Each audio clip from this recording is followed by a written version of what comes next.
I'm usually not late, but let's be honest, it's been a long day and there's a lot of stuff to get through, and I was just writing things out, so, you know, I don't get sued.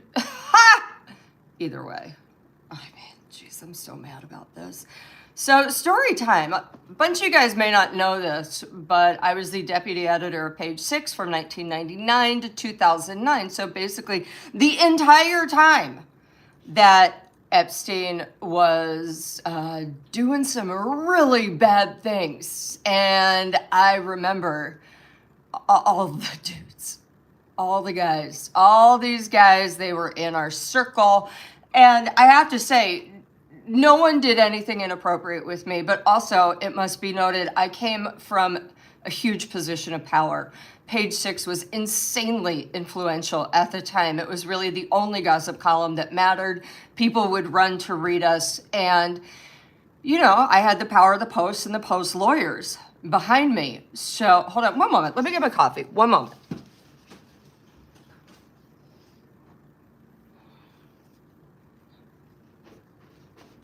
And my nicotine pill. Hold on.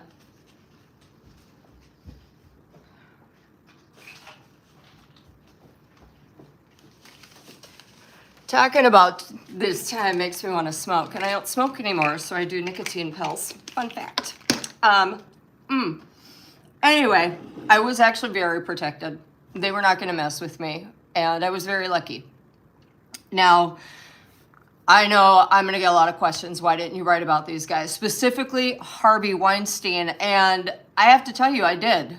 I did write about some of the stuff, and I tried to write about the other stuff. The problem is, these guys have a ton of money, and they got a lot of lawyers. And someone can tell you something, but if they don't stand up in court for you, you're going down, you're getting fired, you're never going to work again, and the place that you worked for will have to spend a ton of money to these guys, even if they did it because your source was too terrified to stand up. So frankly, in an effed up way, everybody owes Bob Weinstein, Harvey's brother, and the former CFO of Miramax a huge thank you, because if those two had not leaked all the financial and HR documents to the New York Times, they'd still be in operation.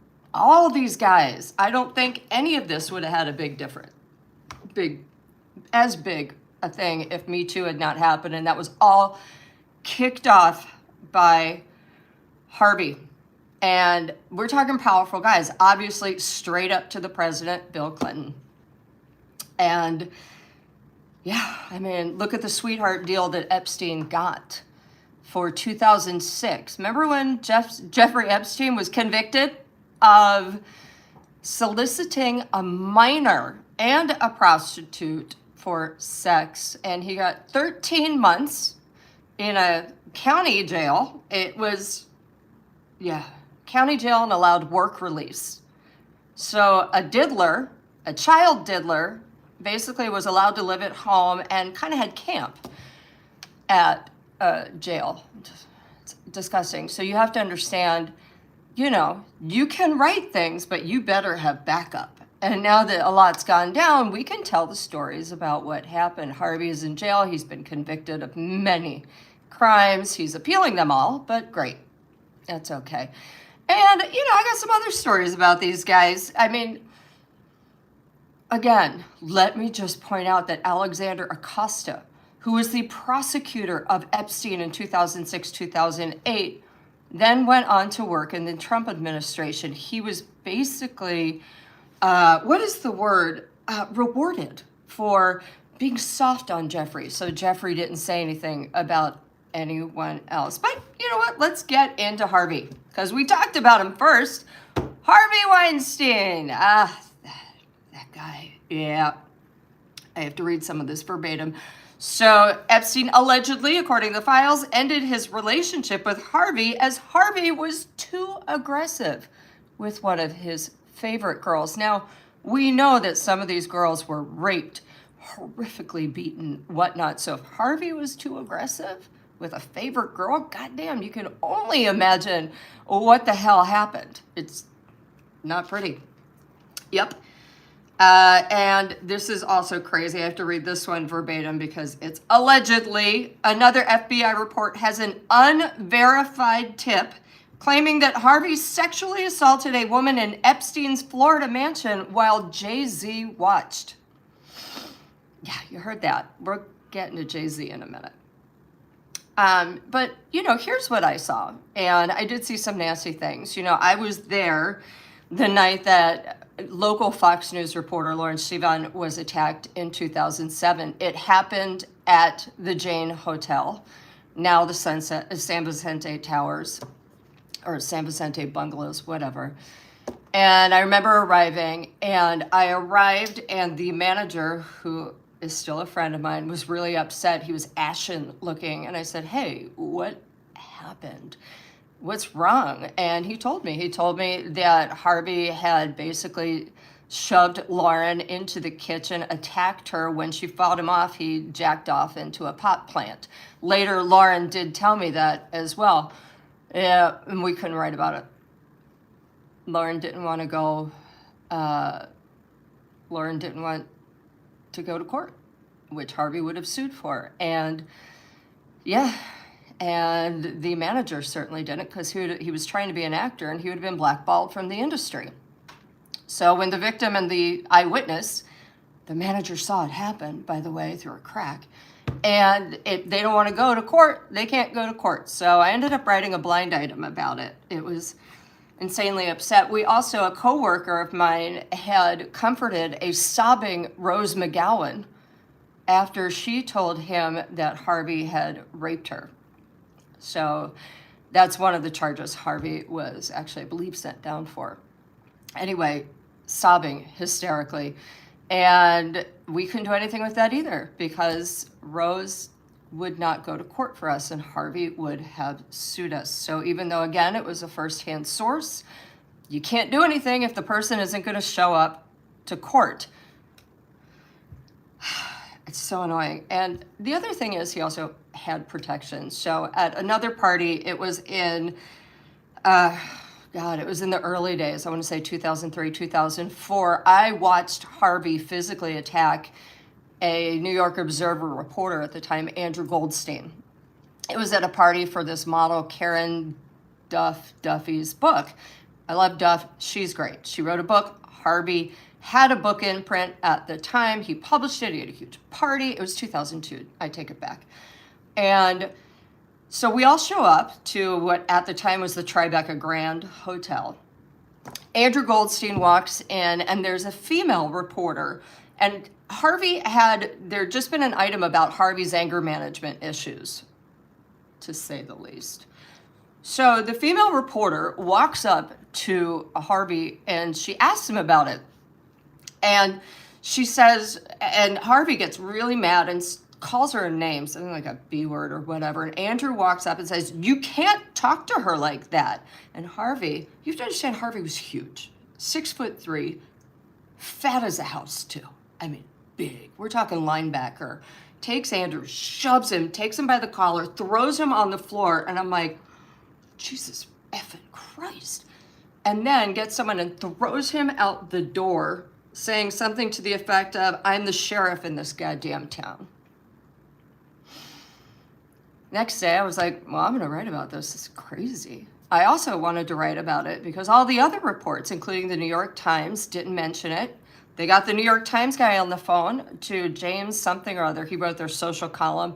And he was like, "Isn't it so wonderful that Duff has a book?" And there was a small scuffle, but we didn't want it to take away from the party and the book. New York Times. Daily News did something similar. Other gossip columnists did the thing, and I was like, are we living in freaking La La Land? I know what I saw. I know what happened last night. This is batshit. So I write it up. Basically, Harvey attacked Andrew Goldstein. All this stuff. My editor at the time, Richard Johnson, edited it and rewrote it, where Andrew deserved it. I had been there maybe 1 year, 2 years at the time. I was in tears. I was like, what the hell is going on? This is not, why did you do that? He goes, "Oh, well, Harvey's a source for the column." And I was like, Jesus fucking Christ. Okay. Anyway, yeah, that was my fun time. Book disclaimer, I have to say this, my first book, actually, I have it on my shelves. You want to see it? Hold on. Where did it go? Oh, jeez. Well, I have it on my shelf somewhere. Hold on. It's coming. Yeah, here we go. My first book was indeed put out by Harvey Weinstein's Miramax imprint. Yeah, it's called It. 9 Secrets of the Rich and Famous That'll Take You to the Top. At the time, we were making people like Paris Hilton famous. I mean, the funniest thing about this book is that not only was it published by Harvey Weinstein's, but I got quotes from Beyonce, a little known lady, Beyonce, and I got quotes from Donald J. Trump, and I got quotes from Sean Diddy Combs and Russell Simmons. It's like a gang of thieves on the back of my book. Jay-Z, not Beyonce, but we'll get to Jay-Z in a minute, as I effing promised. Now, the reason why I did this, not because Harvey was buying me off. I had an agent. We went to market. They not only gave me a good price, but at the time there was a guy named Jonathan Burnham who now runs Random House and is considered the best in the business. He was running Miramax at the time. Also, their publicist was amazing. And if you know anything about book publicists, they usually 99.9% suck. They're usually 22-year-olds who are like, and it goes nowhere. Okay, so anyone who's done a book will back me up on this. So I was like, great publisher, great price, great publicist. Yeah, I'm in. However, I did turn down when Harvey then offered me to do a TV series based on the book. I turned it down because that would have been dealing with Harvey directly. So that is my disclaimer. The funniest thing about Harvey was, so back in 2000, the book came out in 2003. In 2004, by then I was just kind of sick of it. You saw his bad behavior all over the place. My book was already out. I didn't care. And we were getting stories and he was lying about them because I was like, hey, what about this person? No, that didn't happen. And then a couple weeks later, it would show up in another place that it did happen. So in 2004, Jennifer Lopez had this amazing movie, and I do mean that sarcastically with Richard Gere, called Shall We Dance? It was a remake of Strictly Come Dancing, or not, it was a remake of a great Japanese movie, and it was horrible. Anyway, I had a story about her, and I knew it was true. It was some sort of bad behavior. You know, J-Lo, she can't help herself. It's bad behavior constantly. So I had this story, said it wasn't true, came out somewhere else. So I had another story about the movie. He said it wasn't true. And I said, geez, Harv, I'm sorry, I don't believe you. And he goes, what? Now, you have to understand, my boss at the time, Richard Johnson, was away. So I was in charge of the page. And I said, yeah, I don't believe you, Harvey. He goes, what do you mean you don't believe me? I said, well, you've lied to me so many times in the past. He goes, I have not. I said, hey, one moment, let me pull up my file on you. This is when he exploded and said, you have a file on me, how dare you? Ah! Literally screamed through the phone that like 5 other people could hear it. And I was like, ugh, whatever, click. I don't deal with people screaming at me really well. His PR guy called. I said, I'm sorry, this is just too much. He cannot lie to me with impunity, get away with it, and then have someone else do the scoop. So the next day, and also because there was no one, no friend of his to severely edit the copy, the next day it came out that Harvey Weinstein, a known liar, denied this one story. However, we know he's a liar because boom, boom, boom, boom, boom. Here are all the other stories he lied about. So he and I never spoke again, and I was banned from all Miramax parties after that, which wasn't such a shame, really. All those people went to other parties as well. You always got everything anyway. People talked. You know, it was not a bad gig. Anywho, let's move on to Jay-Z, shall we? I have to tell you, in all honesty, Jay-Z was always pretty nice to me. I loved Beyonce. Beyonce was adorable. And she got a work ethic like no other. Jay-Z, yeah. So again, allegedly, according to an FBI unverified tip that is actually in the FBI Epstein drop, allegedly Jay-Z watched Harvey Weinstein assault a woman at Epstein's Florida mansion. Now, I don't know.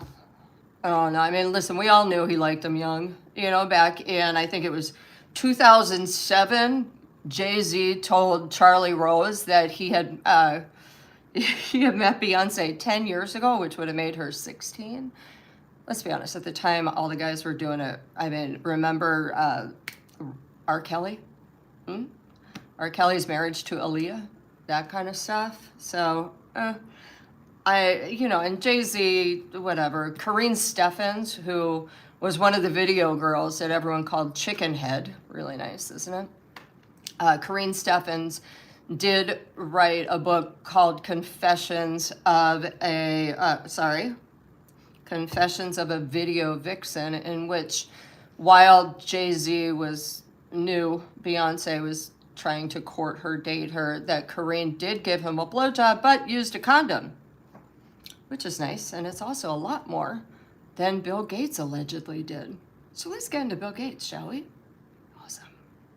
So, Bill Gates allegedly got an STD from a Russian girl and allegedly asked Epstein to procure some antibiotics so that he could slip them surreptitiously to his wife, Melinda, so Melinda would not find out. Right. This is all allegedly. Again, and in the way it came out was Epstein used to take notes to himself. So all these rich guys, they're not stupid, right? They know, they talk on the phone because they know that if it's not being bugged, the phone conversations or personal conversations can't get out. So what Epstein would do is write emails to himself to remind him of what had happened.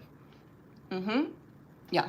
So in one email, Epstein was writing about the girl and that. And then in another email, this guy named Boris Nikolic, who had been head of the Gates Foundation and was dismissed, left. Around that time, Epstein wrote in Boris's voice, and now I do believe that Boris probably, needed someone to write, like, hey, what do I say? I need some money, And in that, he wrote stuff in Boris's voice that he had just been let go, and that he had covered up many illegal things for Bill Gates, and again, wrote about the medications, which is so weird to me because the Gates Foundation provides antibiotics and condoms all over the world. You'd think Bill could have just called someone and been like, yo, can I get some Cipro and a condom? Don't ask, bye. It's for a friend. Wink. But no, apparently that did not happen. Gates denies everything. It says this shows the lengths Epstein would go to defame people. And to be fair, Epstein was a bully. When people wanted to stop talking to him and wouldn't help him anymore, he would get angry and try to blackmail people. However, it's not saying that this has happened. It's gross. So I remember, my thing about Bill Gates is, I remember it was Sundance 2010. It was the year that the Bill Gates Foundation had this film out called Waiting for Superman. It was about a docu about education. So sweet. And Bill Gates went out, and I was working for Sundance at the time, covering Sundance for Sundance, and you start noticing and hearing things, and you notice that he's showing up to these premieres, and he's surrounded by women, and his hands are down low. He was very physically flirty with a lot of women, and of course there are those photos of him dancing like Lindsay Lohan on top of a banquet, sweating, doing moves like, oh God, he did the jackhammer and the swim. I mean, oh God. God, all with his size B cups, breasts. It's not pretty. Anyway, he was up there doing that, and he was married to Melinda at the time, and that was the first time I remember being like, huh, oh, something ain't right. Oh, hell no. And let's go back to Melinda, because a lot of these guys, they were like, I never saw anything wrong with Epstein. No, I had no idea. Lou. I have 2 points to say to that. Number one, Melinda Gates met him once and told Gayle King she was horrified that he was evil, that she was just, and then told Bill, don't ever get in contact with him again. Something's really wrong with this guy. Of course, Bill ignored her.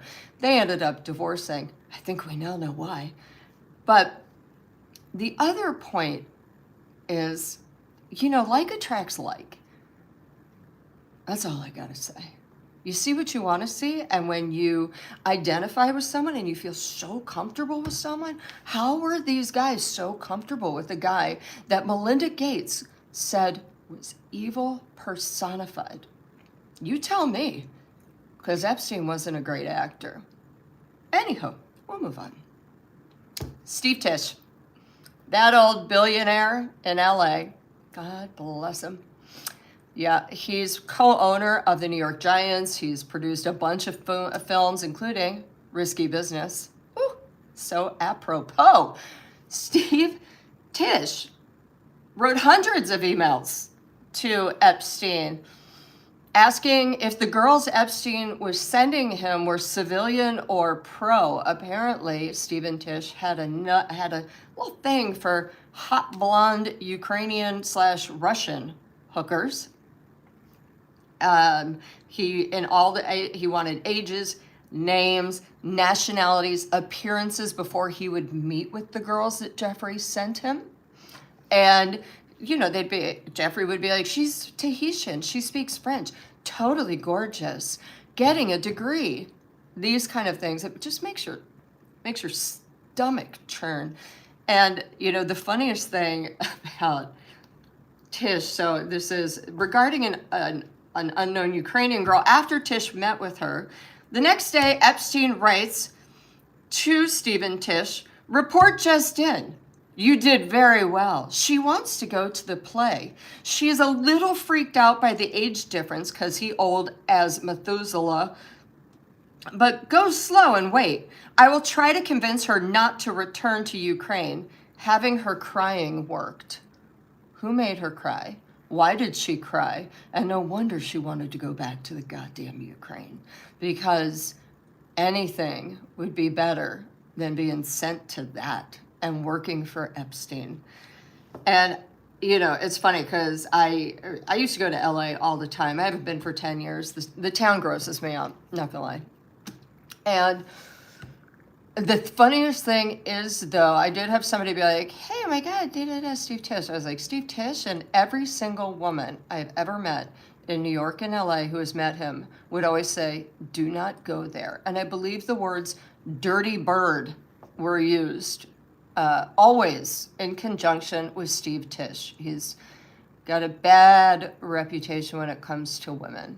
Not sure if he's ever been married. Anywho, that's our Steve Tisch. Yeah, I think he was also friends with Ari Emanuel. The billionaire head of William Morris Endeavor.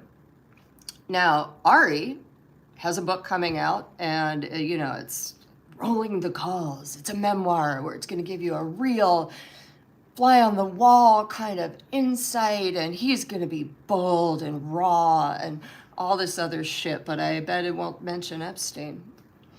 Of course, it's amazing.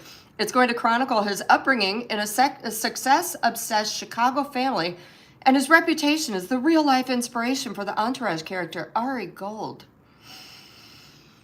It's been really funny? Why don't you all do me a favor on a side tip? Try and Google Ari Emanuel and Epstein. 2025. You can't. I think he's got people scrub it as we type. The thing is, and the great thing is, you cannot scrub a DOJ drop once they've dropped it. It's public evidence. They can scrub anytime somebody mentions him or do so. I'm sure this This video, because I'm mentioning him, is probably going to go down in the toilet. But, old Ari, yeah. There are screenshots of a 2016 email from a woman allegedly, that Epstein allegedly set up with Ari between him, that said, Ari Emanuel said that I castrated him on the first date, texting nonstop from China. What's the story? Ari was married at the time. You know, people also forget that there was a 2002 case against Ari Emanuel and his then firm Endeavor, which bought William Morris. A woman named Sandra Epstein, no relation to Jeffrey, sued for sexual harassment, a bunch of stuff. And the charges, it's amazing. Ari Emanuel, the filing said, allowed a friend to operate a pornographic website out of Endeavor's quarters. Also, according to Sandra, Mr. Emanuel made anti-gay and racist remarks, accusations he disputed at the time. As Epstein said, Mr. Emanuel blocked her from sending a script about the Navy SEALs to the actor Wesley Snipes. Quote, that is the dumbest thing I've ever heard, the agent was reported in the papers to have said. Everyone knows that blacks don't swim. Endeavor's partners said they were blocked by legal agreements from discussing the case. However, Sandra was awarded $2.25 million in the case. She can't talk about it anymore, but there you go. She got $2.25 million. So wasn't dismissed, wasn't anything. No one's allowed to talk about it now, but he had a bad rep back then. And you know, it's funny because around 2002, that was the time that I met with him a couple times. So again, back when I was at Page 6, nobody used to talk to agents. They're like, oh, those scumbags in LA. I mean, they might be scumbags, they might be in LA, but I was like, I'm a reporter. They got great stories. They also know what's going on. And I would meet with him. And he was always fine to me, but it was always so funny because he would be like, hey, I remember sitting in his office and he was like, you know, I mean, I'm still happily married to my first wife, my only wife. We met in college. He was bragging. And yeah, just like that doofus in Endeavor did. He was so proud of it. He was like, I'm like the only one, man. It's just, yeah, that's the kind of guy I am. I'm solid. I'm loyal, blah, blah, blah. And I actually at one point laughed in his face because, you know, I don't know if guys know this, but women talk. We talk about you. We know your reputations, you know, and also, he had aggressively hit it on a friend of mine at an upfront party in New York, and that was all while he was married. So I was like, well, maybe he was just being friendly, but I don't think, what the hell, right? Now these emails come out, and apparently, you know what, there's an old saying, if you want to cheat, do it with a hooker, because she can't talk, because that's her job. And there you go. Not saying that happened, it's all allegedly. There was another time, Ari Emanuel, right when Tesla had first come out, right? And they had those dinky tires, like this thin, that nobody in their right mind would fucking drive on because you're like, this is a death trap. He was like, yo, and we were walking out at Endeavor at the same time. He was like, hey, let me drive you. I said, no, I got my car right here. He goes, no, you got to get this Tesla. It's so cool. I got the first one. It's so awesome. Come on. And I was like, it's broad daylight. I mean, what's going to happen? And I was like, no, I really don't want to get in a car with you. I really don't care about your damn Tesla. Just like in college, I didn't care about no dude's stereo, right? However, he was like, get in. So I get in the Tesla and it's like, and he drives and I was like, yo, this is so, okay. And it was, you know, everyone at the time was like, yo, Leo's getting one. Everyone always likes to bring up Leonardo DiCaprio and how at the time it was super cool to be environmental. And I looked at it, I said, all right, dude, let's get real. In a week, you're going to be back in your Porsche. He was, by the way. We never really spoke again because another thing, powerful guys don't like to get mocked. No mocking for these boys. It's amazing. At one point, Endeavor did rep me, I think around that time, but I fired him after I got 0 jobs out of it. I was also on Entertainment Tonight and The Insider. I was doing a bunch of TV at the time. So there you go. But you know what's really interesting is, one, what is Ari going to say about Epstein in his book? Two, what is he going to say about his marriage in his book and how loyal he was to his wife? Three, what's going to happen when his brother Rahm Emanuel runs for president? Rahm, who used to be mayor of Chicago. I think we're all going to wonder about those ties right now. Interesting. I suggest you guys all look up the DOJ Epstein dunk and type in Ari Emanuel. It's fascinating. The guy's a billionaire. He's very powerful. It's a lot. Yeah. And he was also very good friends with the next dude, Bill Clinton. Good guy. Yeah. All right. So just like Bill Clinton, I was raised by a single mother. Unlike Bill Clinton, I didn't turn out to be a lying pervert. I was raised by a single mom, worked 4 jobs. Because of that, she early on filled us with information on how to identify perverts. I think when I was 5, my mother said something to the effect of, Paula, never go near a man with a trench coat because they're going to open it and they just want to show you a penis. There's no other reason for a man to wear a trench coat. It's creepy. I was 5.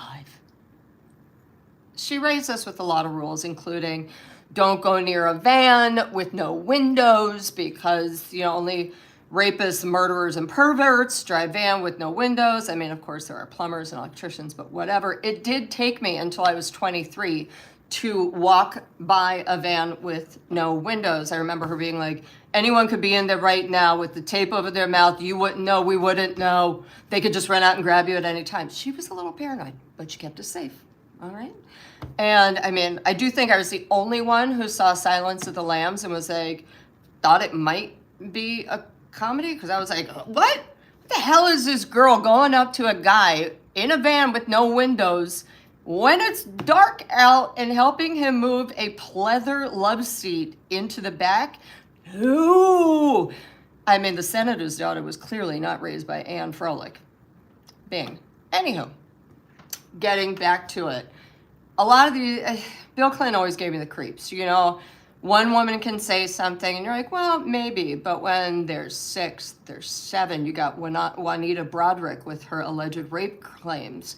You had Paula Jones, who was paid out by Clinton $850,000 for her assault claims. You had Kathleen Willey. You had Leslie Milwee. And of course you had Monica Lewinsky. So let's go all the way back. While Clinton was still president, Monica had just moved to New York City, and I became friendly with her. I mean, to be fair, she's a lovely person, and I was like, wow, you were kind of wronged, dude. And a lot of people like, she gave a blowjob in the White House. Dude, she was like 21, 22, was her boss. It's a power imbalance. He also fed her a crock of lies. And all this stuff, like his marriage was over, it was a sham, he was going to leave Hillary for her, all this crap. All right. So, let's keep it going. I'm going to answer a lot of these questions, by the way, at the end, which is coming in a hot minute. But I got to get through these stories first, all right, because they're pretty amazing. So I was friendly with Monica, and, I would see her, and she would cry, and I would just be like, dude, I'm so sorry, because, she could not get a job. Nobody would hire her, not one person. So she resorted to sewing handbags and trying to sell them at Barney's or Bendel's or one of these things. It was horrible. I mean, I think at one point I was like, dude, change your name. Go back to school, get your master's somewhere where they don't know you. She didn't change her name. She went to London School of Economics. She is actually quite brilliant. Anyway, I remember at one point, Naomi Campbell, who is also in the Epstein Files, also in photos with Virginia Giuffre, who Virginia said Naomi Campbell was nasty to her because Naomi doesn't usually like women. Naomi Campbell, at one point, I was friendly with a good friend of hers, who said that Naomi and Bill were hanging out and gave me Bill Clinton's personal email. He was the president at the time. So, what did I do? Tap, tap, tap. Dear Dear WJC at blackberry.net, or whatever the BlackBerry was. My name is Paula Froelich, and I'm writing for page 6. Blah, blah, blah, blah, blah. And I'm here writing about your relationship with Naomi Campbell. Do you have any comment? 2 seconds later, I get a call from Doug Band, who was Clinton's bagman at the time. He now, of course, is almost a billionaire as well with his own company. You know, they all set each other up, although Bill and Doug are no longer friends. 2 seconds later, I get a call from Doug Band going, God damn it! What are you doing texting me about my relationship with Naomi Campbell? And I go, I'm not. I'm texting Bill Clinton. He goes, I think you mean President Clinton. I said, whatever, not you. And he goes, well, he's not. I am. And I said, why are you using his personal email then? And he goes, well, I always look through all of his emails. And I go, so you dox people by using his email as your own? He was like, God damn it, no. Da-da-da, starts screaming at me. And he goes, well, what do you mean? You think I can't get with Naomi Campbell? And I said, it's not that I think you can't get with Naomi Campbell. I just know that you've been the decoy before. He goes, what do you mean? I said, well, I happen to have seen a photo of you taking Monica Lewinsky as your date to the presidential inauguration gala. And there's a photo of you, her, Bill, and Hillary, all in one photo. And he goes, where the fuck did you see that photo? And I said, none of your business. So now that I know that you decoyed once, why wouldn't you decoy again? Hung up. Next thing I know, I can't run the story because we get a call from Gary Ginsburg. Gary Ginsburg, tight with the president, and was then at the time the PR guy for Rupert Murdoch. And we get a call. Gary Ginsburg kills the story. And I'm like, that's cool, but I know it still damn happened. Okay. It was just, yeah, I don't know. You know, now Bill Clinton has maintained that he cut off relations with Epstein after Epstein's conviction for pedophilia, blah, blah, blah. But he's a known liar. Let's be real clear. I didn't have sexual relations with that woman, Monica. Yeah, you did. He also said he'd only been on the Lolita Express 4 times. He also said he only went on Clinton Global Initiative trips to Africa with blah, blah, blah, right? Well, with the dump, we now have great photos of Clinton in a hot tub with some chick. Not Hillary, and her face is blacked out. Clinton in a swimming pool with some other women. We have him and Epstein hanging out in Winston Churchill's war room, as you do, in London. We also have Bill and Epstein in Bahrain. And this is the kicker. There are photos of Bill and Chelsea and Epstein because at the King of Morocco's wedding. So Bill Clinton and Hillary Clinton were invited to the King of Morocco's wedding. Hillary couldn't go, so he took Chelsea, who really wanted to go. I mean, who wouldn't? It's King of Morocco, and Morocco's an amazing country. If you haven't gone, I suggest go do it. So anywho, Bill Clinton, yeah, he goes on, and instead of doing what a regular guest does, going with his +1, he rings up and he gets an invite, this is so tacky, for Jeffrey Epstein and Ghislaine Maxwell to go with him. I mean, have you ever heard of that? A guest ringing up and getting an invite for more guests? The tackiest thing you've ever heard. Anyway, and by the way, they weren't close. They weren't close. Yeah, but I'm sure he would have done that for anyone. If 50 more of his friends had asked, I'm sure he would have. Because, you know, they weren't close. It's really, you do not get to go as a guest of a guest to a king's wedding. Do you know what I mean? No. And now, but these guys, they're all above the law, right? Clinton and his wife, Hillary, have been subpoenaed by Congress to testify about Epstein. Clinton just didn't show up. Sorry, Bill, not bothering to show up. No, sir, no can do. Hillary didn't bother to show up, and instead, last week, she flew to Saudi Arabia, where I am sure she is accepting a 7-figure paycheck to speak with Tucker Carlson at a real estate convention in Saudi Arabia, because, you know, when you want to know about real estate, the first two names that come to mind are Hillary Clinton and Tucker Carlson. That's what I've always assumed. You know, hey, should I buy this apartment, Hill? No? All right, let me ask Tucker. It's all a form of whitewashing. So yeah, she ain't got time to show up in front of Congress, but she's got time to take a first-class flight to Saudi and hang out with Tucker Carlson and collect a check. It's disgusting. I don't. Here's the deal. All these guys should be dragged in front of Congress. All of them. And let's not forget, all of these photos, the only woman or women that appear are either younger women or whose faces are blocked out, or people like Ghislaine Maxwell. These men all hung out, and it is a form of misogyny to not want to hang out with smart women, to not want to have other women around you who are not, quote unquote, fuckable, who you don't take advice from, you don't look to, you don't hang out with on a regular basis. You just hang out with the boys. The Billionaire Boys Club was a misogyny fest. And yeah, every single one of them should be dragged in front of Congress. What did you know? What were you doing? Hey, Ari Emanuel, about this alleged email that this alleged hooker sent to Epstein. What about it? You know? Okay, Harvey and Jay-Z, let's talk about this. What happened? Why was this tip made? Was it baloney? Can you prove it? Thank you. Here are the dates. You know, obviously Bill Clinton, I would love that grill. That would be amazing. Steve Tisch, hey, all those hookers. So were you involved in trafficking as well? Because, you know, they're from other countries. They're going across state lines to meet with you.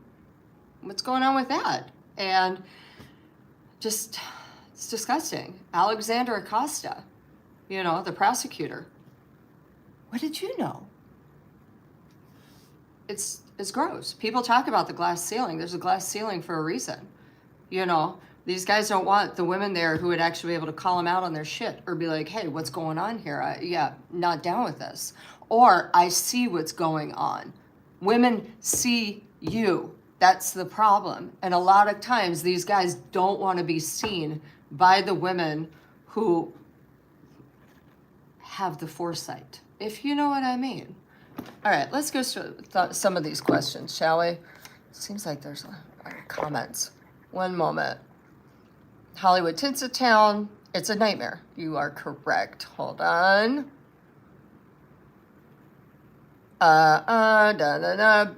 John Stevenson, Billionaire Boys Club is doing these things for years. Yes, they effing have, John. Oh, somebody thinks Jeffrey was set up. I don't. Okay. A lot of people are angry at these girls. We'll get into that in a minute. Actually, no, fuck that. Let's just get into it now. You gonna be mad at these girls who need to put food on their table and who are manipulated and controlled? No, you don't get to do that. It's bullshit. Zoran Mamdani and his mom went to the island. Come on, Zoran was a baby. We can't hold that against him. I mean, a kid can't do anything, you know? It's insane. And women don't flirt when married. They do, I'm just saying. For a guy who was always like, oh, look at me, I've loved the sanctity of marriage, I'm always with my wife, she's the best. It was just odd behavior, okay? I couldn't help it. I slurped. I'm drinking my goddamn coffee.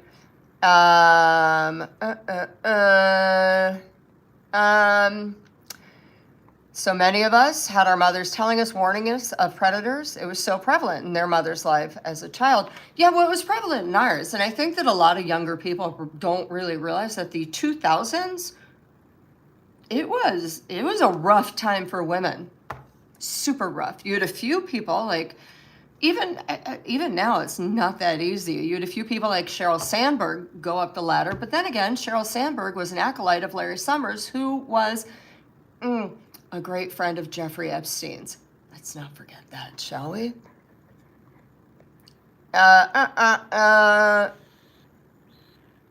It must have, it took 2 seconds for him to call you. Oh, you know what? For all you doubters out there, I'm all right with you. All right. I'm done. I can't even find it. Y'all can put in some more. Anyway, that's my truth. That's what happened. And I'm going to do another one next week because there's so many more guys in those files we need to talk about. Tommy Mottola. Wait till you hear the stories I have about him. Mariah can back me up on that. All right. Bye, guys.